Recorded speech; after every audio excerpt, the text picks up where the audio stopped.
White House National Economic Council Director, Kevin Hassett. Kevin, good to see you again. So, hey, Jake, good to see you. The White House says everything that happened over the last week and a half went according to plan.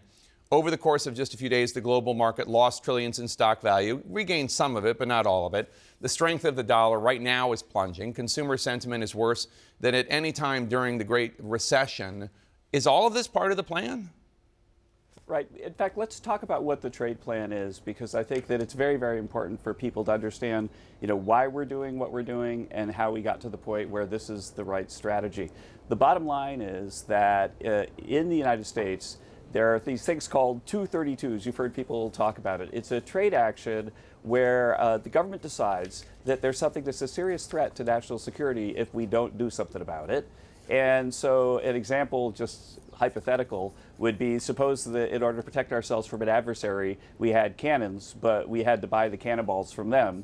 Well, then you could put a 232 tariff on the cannonball, and then we'd have to make it here, and then that would make it so that if we ever did have a situation where we're in conflict, that we'd had everything we need to protect ourselves. And so the 232 things were always excluded. They weren't covered by the new actions that you discussed at the opening. And so it's not like, so for example, semiconductors are the key important part of a lot of defense equipment, and there's going to be a semiconductor 232 that studies those things carefully and decides what has to be onshored in order to protect America. And so it was always the case in Annex 2 in the Reciprocal Act that semiconductors were going to not be covered by that action, because there's a 232 action that was announced in the executive order that is going to address it. And so I don't think that anything really should be a surprise if people stopped and studied, but it seems like a lot of the coverage, people are in a rush to get the coverage out and didn't really think through the logic of it, which is why we have a longer form show with you here, right, Jake, where we can talk about what exactly is going on.